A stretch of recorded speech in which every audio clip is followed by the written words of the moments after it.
The packed first-class cabin fell silent as Layla Freeman, the 19-year-old black tech prodigy, stayed seated, her chin slightly raised, her gaze calm but piercing. The senior flight attendant, blonde bob, pressed uniform, name tag reading Candace, stood stiff, pointing toward the rear of the aircraft. "I said, move to economy. This seat is reserved for someone with more appropriate needs." Behind her stood an older white woman draped in designer accessories, clutching her pearls like she'd spotted a ghost. "I specifically requested that seat," the woman said to no one in particular, her voice loud enough to catch attention in every row. "Window seats help with my vertigo." Candace nodded, full of empathy for the entitled, none for the rightful. Lila's fingers trembled slightly as she reached into her bag, pulling out her phone. There was no shout, no clapback, just quiet resolve. She opened a browser, tapped the bookmarked link, and pulled up the executive directory for Skylift Airlines. She turned the screen outward so that both the flight attendant and the nosy passenger could see. "You're Candace Whitlow, yes?" Her voice was calm but carried weight. "Nice to meet you. I'm Layla Freeman, majority owner of Skylift Airlines. That means I own 51% of this airline." The screen clearly displayed her face, her name and her title under the Executive Leadership tab. A ripple moved through the cabin. Gasps, raised brows, awkward coughs from nearby suits pretending not to listen. Candace's face drained of color. The older woman, suddenly unsure of her footing, took half a step back. "You must be joking," Candace stammered. "That's not possible." Layla didn't blink. "And yet, here I am, sitting in the seat I paid for, the seat I assigned to myself. Now, would you like to explain to everyone on this aircraft why you attempted to forcibly remove the owner of the airline to accommodate someone else?" At that moment, the cabin didn't just fall quiet. It held its breath. Because what none of them knew was that this wasn't just a confrontation between a young black woman and a bitter steward of power. It was the ignition point of a firestorm that would bring down an empire built on silence and discrimination. Before we dive into how a college-age genius dismantled the very system that tried to erase her, let us know where you're watching from, and if you believe in speaking truth to power and demanding justice, no matter the altitude, hit that like button and subscribe. Because this is not fiction. This is the story of what happens when the people who were never meant to sit in first class start owning the plane. But let's rewind. You need to know who Layla Freeman really is. While most teenagers were worrying about finals and followers, Layla was cracking aviation logistics codes that entire airlines couldn't solve. At just 17, she built a predictive routing algorithm in her bedroom, one that analyzed weather shifts, fuel efficiency, and crew logistics in real time. It slashed delays by 40%. Her software made waves. And when she refused to sell it to the big dogs, they panicked. One airline offered her $12 million, 0 cents on the spot. Another tried to sue her for disruption. But Layla had other plans. She had grown up watching her father, a brilliant aerospace engineer, get passed over again and again for promotions by the same company that sold diversity on billboards while gatekeeping in boardrooms. Her mother, a flight attendant with decades of experience, was asked more than once to straighten her hair and tone it down for first-class passengers. They left the industry broken-hearted, but undefeated. And Layla? She learned from every wound they carried. Using the royalties and licensing fees from her patented algorithm, she built a quiet empire of shell companies, private trusts, and investment entities. Over 18 months, she quietly acquired majority control of Skylift Airlines, one of the largest carriers in North America. Not a single soul on the board knew. Only one person had been let in on the plan, Maxine Rivers, a retired executive and one of the few black women to ever hold senior leadership in aviation. Maxine had discovered Layla at a national science fair and told her a truth that stuck. Observation before action. Always know the system you're going to change. Watch how it works from the inside. So Layla took that advice to heart. She bought the airline in secret, and then she booked herself a seat, 3A, window side, first class, on a routine cross-country flight from New York to San Francisco. She dressed simply, Stanford hoodie, jeans, no makeup, curls and a loose ponytail. She looked like every other college kid, with dreams and a backpack. But make no mistake, this was a battlefield. What she didn't know was that Candace Whitlow had been waiting on this flight her entire life. 15 years with Skylift, never promoted beyond senior attendant. 12 internal complaints for discrimination, all mysteriously wiped. She had joined when the airline boasted its classic American experience, a sanitized slogan for its overwhelmingly white cabin staff and clientele. When diversity initiatives entered the picture, Candace's smile soured. Every name like Layla's, every skin tone darker than beige was a threat, and sitting in 3A, that was a declaration of war. Layla didn't know it then, but Candace wasn't acting alone. Skylift's chief operating officer, Gregory Delacroix, was furious about the anonymous acquisition of controlling shares in the company. A man who had built his kingdom on handshakes and nepotism didn't take kindly to invisible owners. And now, it seemed, the ghost had a name, and a seat, and a plan. So when Layla's phone buzzed during boarding with a cryptic message, "We knew who you are. Stay in your lane or regret it." She knew this was no longer about airline policy. This was war. What she didn't know yet was how far they'd go to erase her, and what she'd have to become to survive it. But what Layla didn't realize yet was that her battle for respect in Seat 3A was about to spiral into a corporate war at 35,000 feet. That war, it didn't wait for landing. It took off right there, 35,000 feet above ground, in a sealed cabin where power plays wore crisp uniforms and plastic smiles. The moment Layla leaned back into Seat 3A, letting the tension settle, her phone buzzed again. No name, no number. Just a message that sliced through her calm like ice. Ownership won't protect you forever. Stay quiet or be grounded. For good, she glanced sideways, careful not to draw attention. Evan Brooks, the civil rights attorney seated beside her, was scribbling notes in the margins of a legal brief. His presence had seemed incidental earlier, but now it felt strategic. Deliberate. She wondered if it was a coincidence, or if someone had planted him here. The plane doors sealed with a soft mechanical clunk. The flight attendants gave their rehearsed smiles. Candace Whitlow wasn't among them now. She was back, regrouping, furious. But it didn't take long before she re-emerged. Lips tight, gait sharper than ever. She moved from row to row in first class, like she was royalty inspecting her domain. "Mr. Blake, always a pleasure. Champagne for you, I presume." She cooed to the man in 2B.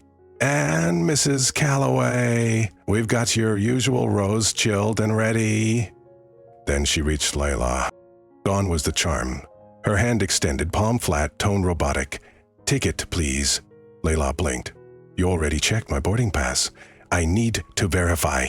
The volume was louder this time, enough for a few heads to turn. Layla handed over her phone, lips pressed in a quiet line. Candace scanned it with mock scrutiny, then looked Layla in the eye. "Are you sure you're in the right section?" "Yes, 3A," Layla replied calmly, pointing to the number on the seat behind her. "Worth." "These tickets can be confusing," Candace muttered loud enough for half the cabin to hear. "First class is up here, economy's back there.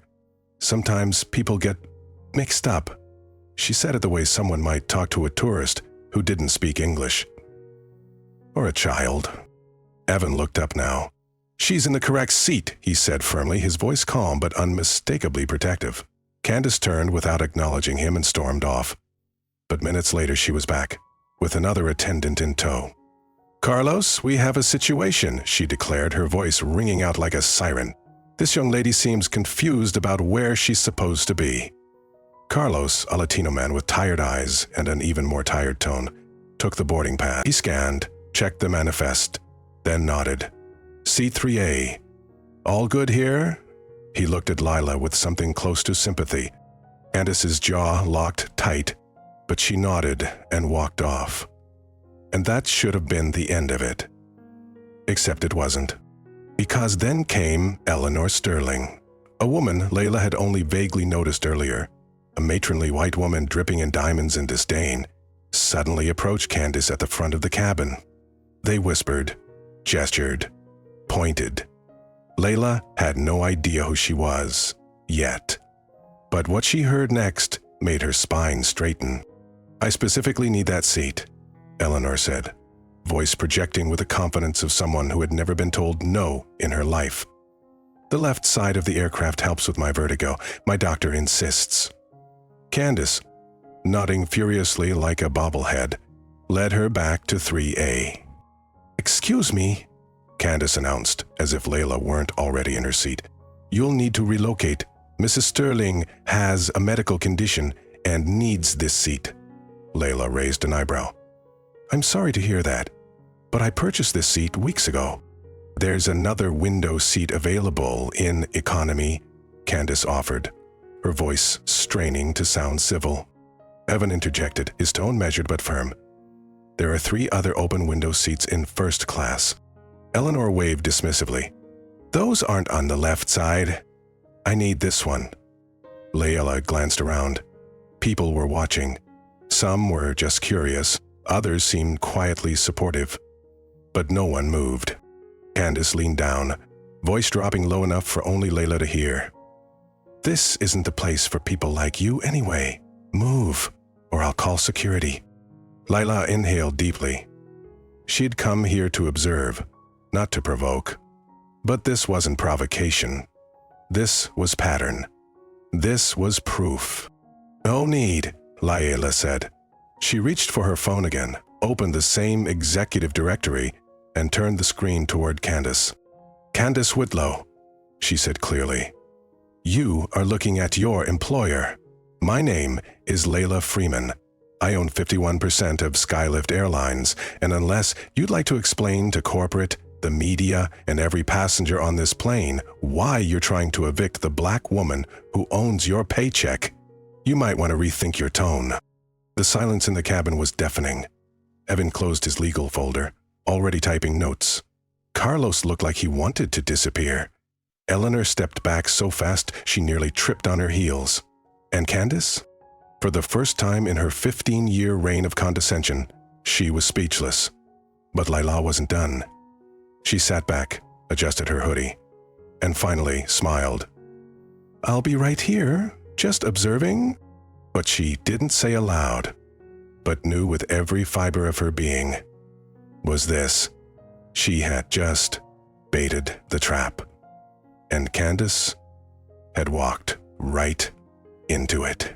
But while Candace fumed in the galley, and Eleanor sulked behind her Gucci sunglasses, far below the clouds, Gregory Delacroix was already gathering the board, and Layla was about to be locked in a high-altitude coup she never saw coming. And just as Layla reclaimed her rightful seat and sent shockwaves through first class, wheels were already turning far below. Gregory Delacroix, the COO with a country club smile and a Rolodex full of senators, had received the news, not through proper channels, not through PR, but through a 3-second blurry passenger video uploaded mid-flight, showing Layla Freeman calmly declaring her ownership of Skylift Airlines like a queen returning to her stolen throne. And Gregory, he didn't panic. Men like him never panic. They scheme. By the time Flight 227 touched down at San Francisco International, the airline's internal systems were already red-flagged. Every executive notification buzzed with one word: crisis. But Layla, still seated in 3A, had no idea what awaited her at the terminal. Carlos approached again, visibly shaken, holding a forced smile like it might keep his job afloat. "Miss Freeman," he said, voice cracking slightly. "Airport security has requested you remain seated until they can assist with private disembarkation. Standard VIP protocol." Layla narrowed her eyes. "Since when does VIP protocol involve security?" "Just precaution media presence. You've gone viral." Evan leaned over. "Careful," he muttered. "Sometimes." "VIP treatment means keeping you off the grid." The plane emptied slowly. Whispers rippled through the aisle as passengers scrolled their phones, some now recognizing the young woman in seat 3A from the trending hashtags. First class while black, Skylift scandal, lie-a-law, owns the plane. As the last passenger exited, 4 uniformed officers in dark navy entered, each bearing a Skylift Airlines security patch, not airport badges. That detail didn't escape Laila's sharp eyes. The lead officer spoke with polished courtesy but no warmth. "Ms. Freeman, we'll be escorting you to a private area for your safety. This way, please." "Private area," she echoed. "Where exactly?" "Administrative building, off-terminal, controlled access." Evan stood. "She's not going anywhere without legal representation. And this isn't police protocol. These are corporate security agents, not law enforcement." "Sir," the officer interrupted. "We've been instructed to ensure Miss Freeman's comfort and confidentiality. Please, don't make this difficult." Layla's instincts screamed. But with half the cabin watching, she knew one wrong move could be weaponized instantly. So she played it cool. "Fine," she said, grabbing her laptop bag. "But I want it on record that I am being removed from public view under company orders while being the majority shareholder." They didn't respond. Just led her through a jet bridge that bypassed the terminal entirely, down a metal staircase, across the tarmac to a dark SUV with tinted windows and no plates. The moment she entered, her phone signal dropped. No bars, no Wi-Fi, no G. "Where are we going?" she asked. No answer. 10 minutes later, she was ushered into a sleek conference room in Skylift's back office. Glass walls, leather chairs, soft lighting, and a heavy lock that clicked from the outside as the doors shut. Just like that, Layla Freeman, majority owner of one of the largest airlines in the country, was effectively detained. In her own company, she moved to the window, but all she saw was an empty loading dock and rows of company vans. No press, no protesters, no witnesses. She sat down slowly, opened her laptop and tried to access the corporate VPN. Blocked. Next, her executive dashboard. Locked. Emails? Disabled. But Layla was no amateur. She'd built backdoor access months ago when Maxine Rivers warned her this day might come. Using a buried access protocol, she reconnected. Barely. The signal was weak, but data began to flow. The first alert chilled her. Emergency board meeting in progress. Purpose? PR crisis. Interim authority reassignment proposed by COO G. Delacroix. Her fingers flew across the keys. The proposal wasn't just PR containment. It was a move to strip her of operational power. Gregory had cited public instability, inexperience, and potential reputational damage as reasons for removing her authority while retaining her as a non-sublimation investor. He'd called it stabilization. Layla called it what it was, a coup. Just then, another notification appeared, a live video feed from the company's internal server. Someone was streaming the boardroom. She clicked, heart racing. There was Gregory, sleeves rolled up, voice calm, face camera ready. "Ladies and gentlemen, we must act quickly to preserve the integrity of Skylift. This young woman, though technically an investor, has no operational background. She staged a scene, perhaps unintentionally, that is damaging our brand. We need seasoned hands at the wheel." Layla's blood boiled. She wanted to punch the screen. Instead, she hit record. Then another message flashed across her screen.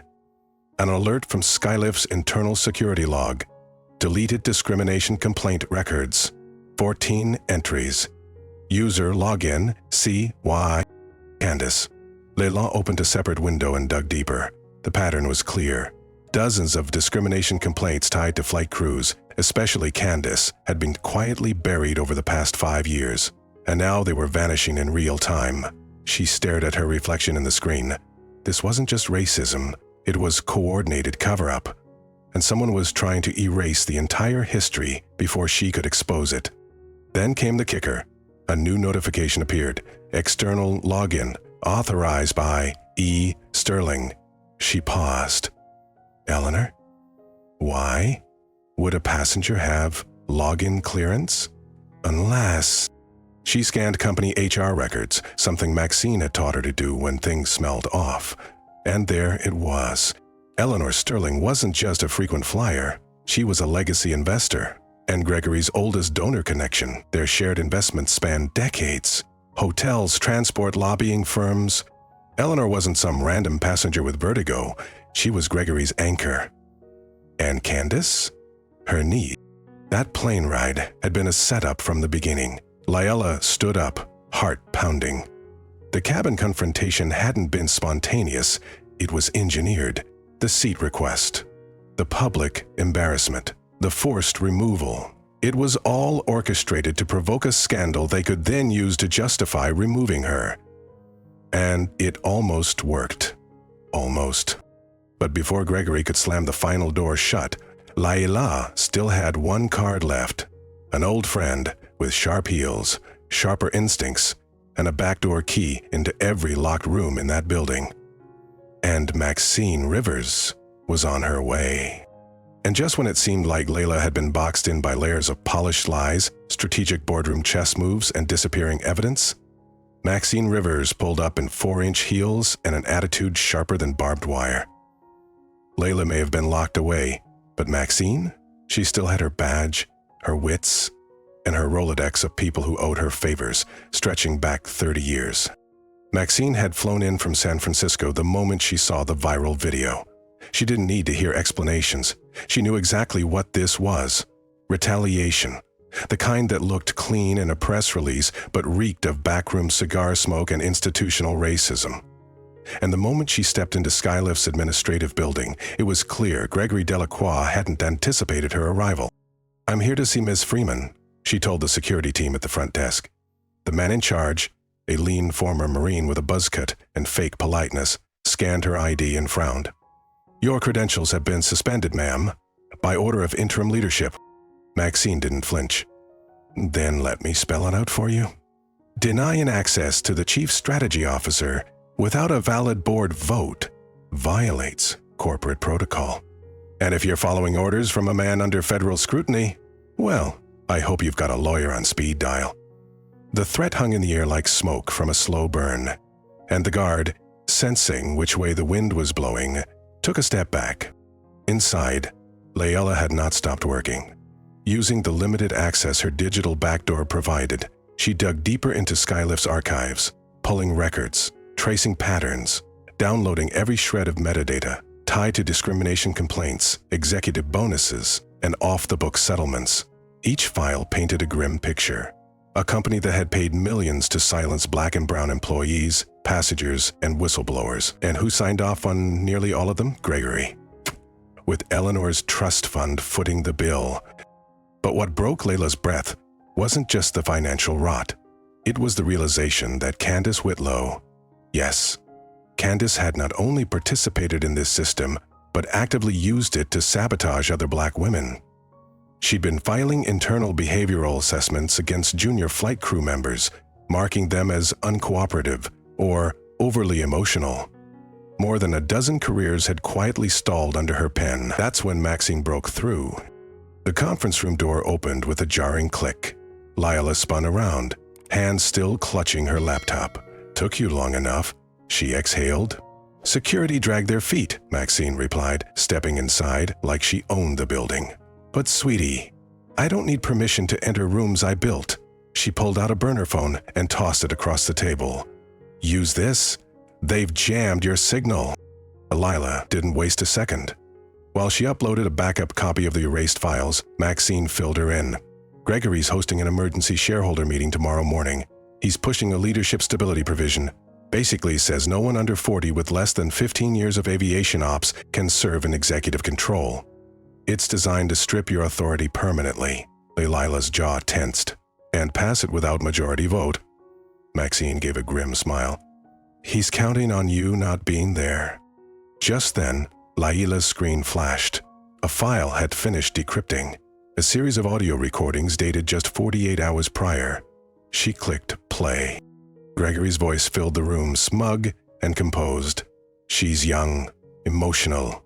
She'll take the bait. Get Candace to provoke her. If she makes a scene, we'll frame it as disruptive conduct. If she doesn't, we'll leak that she's weak. Either way, she's out. Eleanor's. And if the press asks questions?" "I'll handle it," Gregory replied. "By the time we finish our spin, she'll look like a bratty investor staging a tantrum in the skies. We'll call it turbulence, nothing more." Layla sat frozen. Then another recording started. Candace's voice this time. "You really think she'll fall for it?" "Doesn't matter," Gregory answered. "Her presence is the threat. Her age, her skin, her ownership. Everything she is makes people uncomfortable. That's why she can't stay." Maxine's eyes blazed. "We've got them, on tape, plotting to trigger you. That's corporate conspiracy." But Layla wasn't finished. She tapped into a satellite feed of Skylift's internal surveillance, one she'd accessed during her algorithm audits a year ago. In grainy footage from earlier that day, she watched Candace, makeup smudged and crocodile tears flowing, sneak back into the building through a side entrance. Moments later, she entered a restricted server room with Gregory. Her login credentials lit up the file deletion log. "She's still working with him," Layla whispered. "She's not a scapegoat. She's a co-conspirator." Maxine stood, pacing. "We need to move. Tonight. If he finalizes this vote before we go public, he'll bury it in procedural red tape for months. Then we go nuclear," Layla replied. She opened a third file, an offshore account ledger traced back to Eleanor's family trust, hundreds of thousands in quarterly deposits, all marked consulting, sent to shell accounts in Gregory's name. "They're not just covering up racism," Layla said quietly. "They're laundering hush money, buying silence with shareholder equity." Maxine paused, then handed her a list. "Jason Brooks has already secured injunction papers. He's waiting downtown. If we move fast, we can file this with the courts, notify the board, and be at that shareholder meeting before Gregory knows what hit him." Layla looked down at the list, then back up. "Let's burn it all down. The lies, the system, the whole damn playbook." But as they prepared to leave, a voice came through the burner phone. "Jason?" "Layla." "Maxine, listen carefully. Gregory just filed a restraining order against Layla, claims she's attempting a hostile takeover, and poses a threat to company stability. It's fast-tracked to Judge Whitlow." Maxine's face went pale. "Whitlow? As in Candace's cousin Whitlow?" "Exactly," Jason confirmed. "If it goes through, she won't be able to step foot in that meeting tomorrow without being held in contempt." And just like that, the trap closed. But what Gregory didn't count on was that Layla wasn't walking into his game. She was rewriting the rules. And while Gregory thought a last-minute restraining order would block Layla from entering the building, what he didn't realize was she had already made herself unstoppable. Because Layla Freeman wasn't just a brilliant coder or a majority shareholder. She was a strategist raised by parents who survived boardroom betrayals and airport microaggressions alike. And with Maxine Rivers by her side and Jason Brooks working overtime in the courthouse, she was ready for war. Jason had filed a motion to dissolve the restraining order before sunrise. The hearing was assigned to Judge Lucy Chen, a no-nonsense, by-the-book jurist with a reputation for sniffing out courtroom theatrics. And once Jason presented the audio files, the surveillance footage, and the financial records, it didn't take long for the judge to see through Gregory's stunt. "This isn't a matter of protecting corporate integrity," she said from the bench. "This is fraud. Abuse of legal process. And a transparent attempt to silence a shareholder who represents everything your leadership team pretends to support." At 8:53 a.m., Judge Chen officially dissolved the restraining order and issued an injunction preventing Gregory from making any further leadership moves without a full board vote and the participation of the majority shareholder. Layla. Jason texted the news immediately. "It's done. You're clear. Get in there." But at Skylift headquarters, the game had already started. Gregory had called the shareholder meeting to order at 8:45, 15 minutes early. The boardroom was packed with familiar faces, longtime investors, two attorneys from the firm Gregory had on retainer, and Eleanor Sterling sitting like a monument to generational wealth. Candace wasn't in sight, but Layla knew she was somewhere close, probably hiding behind another press statement, or working overtime to rewrite history. Gregory stood at the head of the room, hands folded like a preacher mid-sermon. "Ladies and gentlemen," he began, "Skylift Airline stands at a crossroads. We are under siege by headlines, social media, and now by an inexperienced shareholder who, while brilliant in her own right, lacks the operational wisdom to lead a global airline." He paused for effect. "That's why today I'm proposing a leadership stability provision. This bylaw adjustment would require any acting executive to have no less than 15 years of experience in the aviation industry. It's not personal, it's structural. It's about safeguarding this company." And just as he was about to call for the vote, the boardroom doors opened. Click. Maxine entered first, her stride unbothered, her eyes scanning the room like she'd never left. Behind her, Layla stepped in, wearing a tailored navy blazer, her hair slicked into a low bun, her mother's gold pendant resting on her collarbone like armor. The air changed. People sat up straighter. Gregory froze. "Am I late?" Layla asked, tone cool as lake water. "You're in violation," Gregory started, but Maxine held up a printed copy of the court order. "Judge Chen says otherwise," she cut in. "Care to continue the meeting with a majority shareholder present? Or shall we reconvene under legal supervision?" Gregory's jaw flexed. "But," he nodded. "Proceed," he muttered. Layla walked slowly to the center of the room, opened her laptop, and connected to the display screen behind her. "Before you vote," she began, "you should see what you're really voting to protect." Slide after slide filled the room. Charts showing demographic disparities in hiring and promotions. Internal memos using coded language like traditional customer profile and passenger fit. Redacted complaint forms stamped NFA, no further action. Settlements issued under Eleanor Sterling's investment accounts. And then came the audio. Gregory's voice played through the speakers, crystal clear. "She's a threat. Young, black, rich. No one's comfortable with that in first class." A few board members shifted uncomfortably. Others looked stunned. The ones loyal to Gregory just stared at their shoes. Then came Eleanor's voice, just as damning. "She'll fold under pressure. Push her hard enough, and she'll melt. Then we control the narrative." Layla paused the recording and let the silence settle like dust. "This wasn't about protecting the company," she said. "It was about protecting a culture of exclusion, one that has cost this airline millions in settlements, employee turnover, and public trust."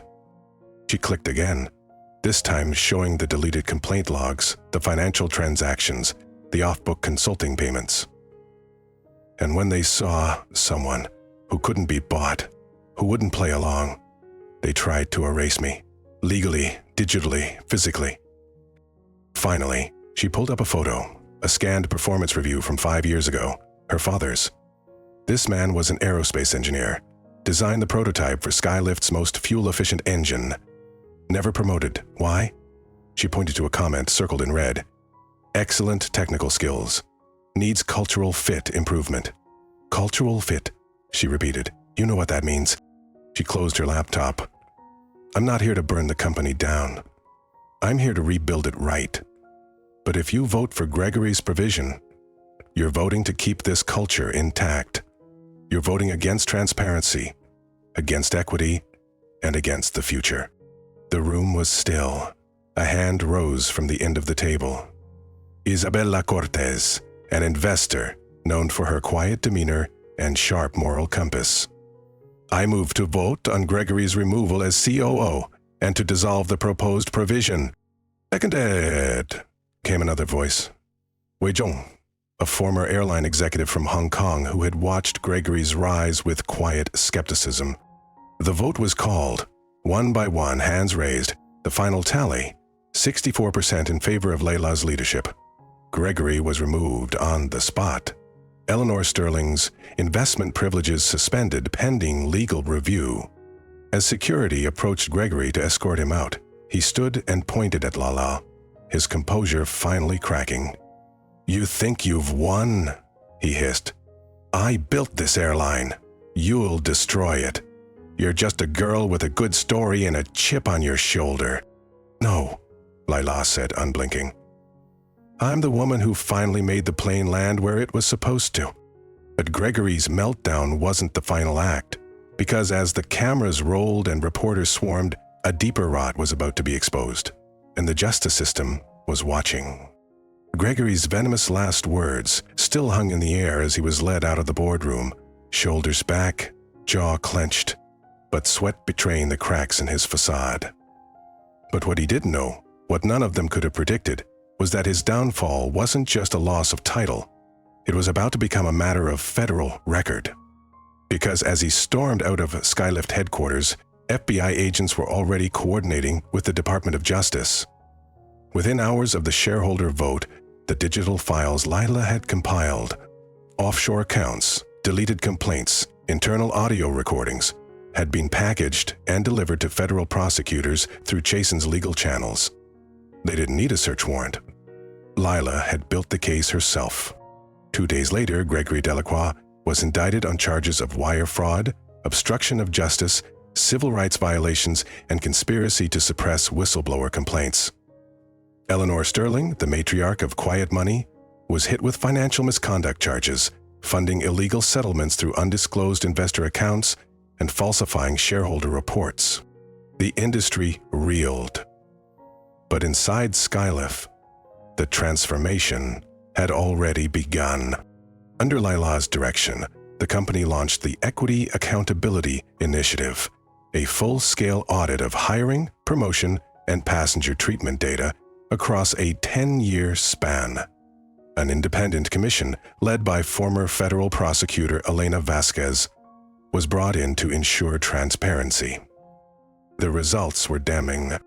347 documented cases of racial discrimination, over 270 internal complaints ignored or buried, promotion panels with zero diversity, a customer profiling system that rated passengers on appearance and expected behavior, favoring white upper-income travelers while flagging people of color for extra screening.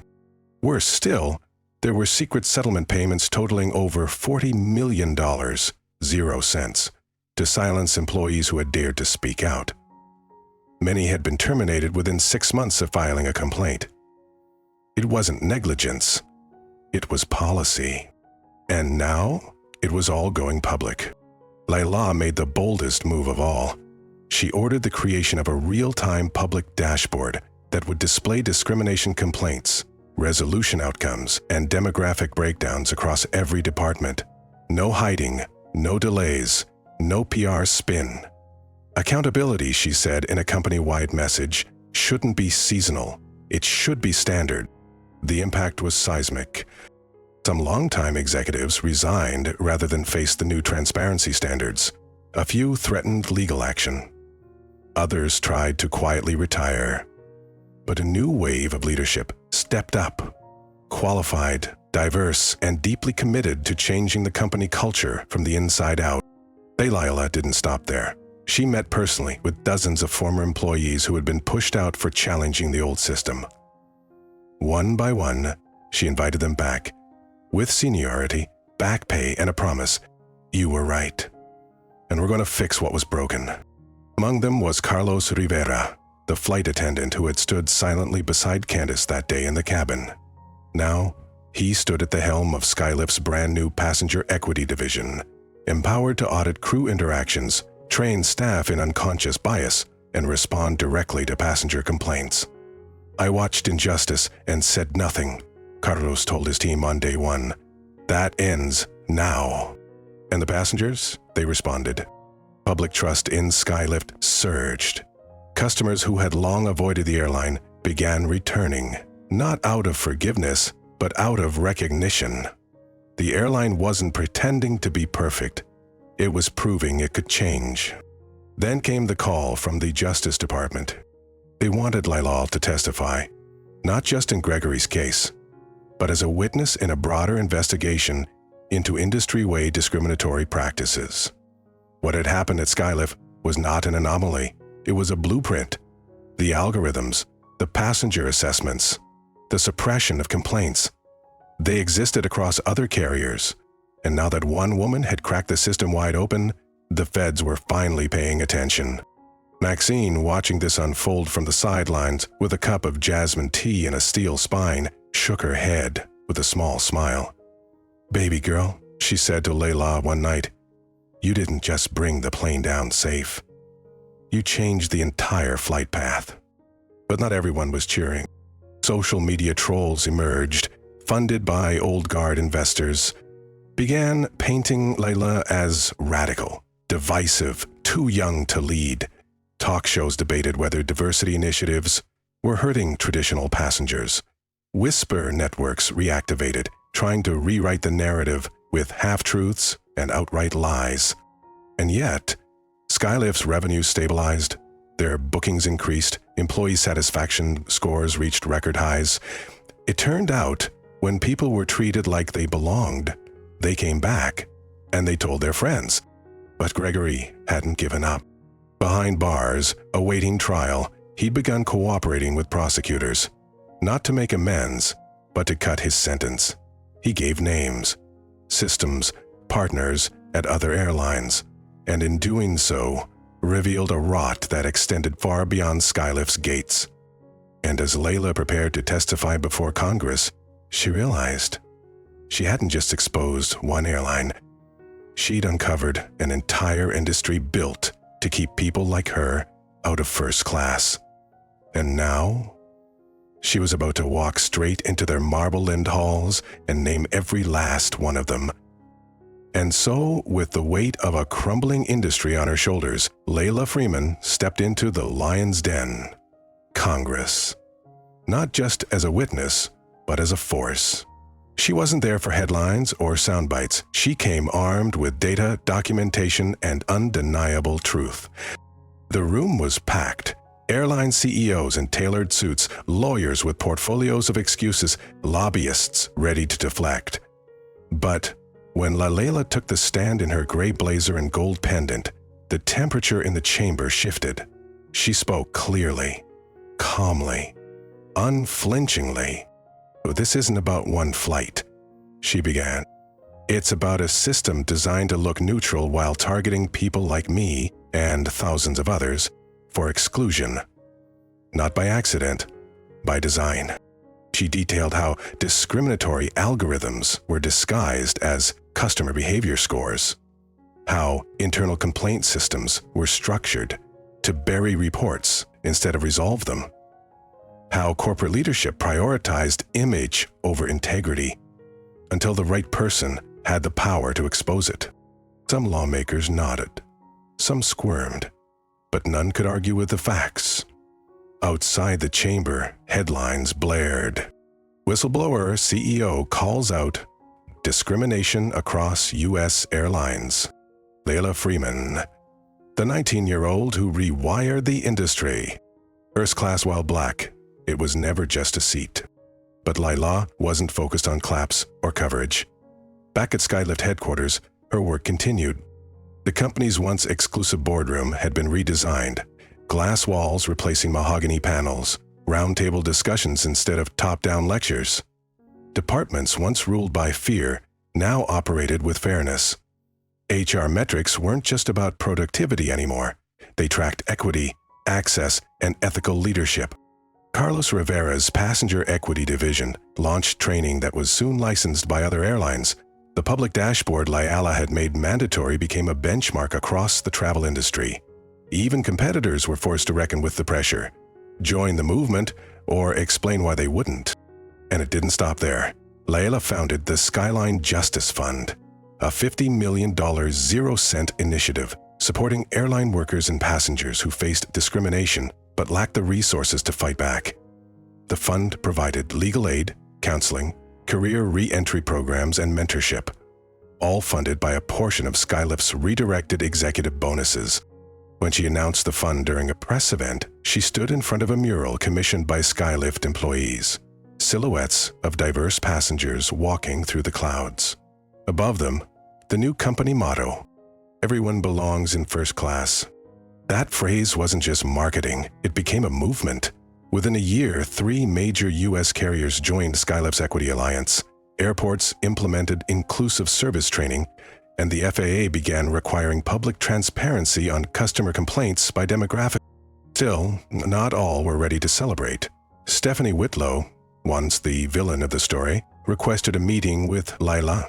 Nervous, apologetic, but not defensive. "I don't expect forgiveness," she said, her voice shaking, "but I want to help make things right. I knew what I was part of, and I didn't stop it." Lila didn't offer hugs or grace, just clarity. "You can't undo what you did," she said. "But if you're willing to use your voice to dismantle what you upheld, there's a place for that." Stephanie would go on to testify in 2 federal investigations and work under Carlos's division in an advisory role. No authority, just accountability. And as for Gregory, he pled guilty. He'll serve his time. But his legacy won't be a fleet of planes or stock options. It'll be the proof that even the most powerful can fall when truth comes knocking, and when a young black woman refuses to move. Lila never asked to become a symbol. She only wanted to build something better than the system that tried to erase her parents, erase her voice, erase her future. Instead, she built a blueprint for justice, and somewhere, on a quiet flight heading west, a little black girl looks out the window from seat 3A, hair in braids, laptop open, dreams alive. The flight attendant greets her with respect. No tension, no questions, just service. As it should be.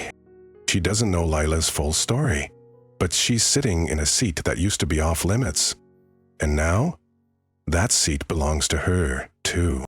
If this story moved you, if you've ever believed that justice belongs not just in courtrooms, but in cabins and corridors, if you believe power should answer to truth, hit that like button, subscribe to our channel for more real stories where justice takes flight, and in the comments below, tell us, have you ever had to stand your ground when the system tried to push you out? We're listening, because change doesn't always start in the courtroom. Sometimes it starts in seat 3A.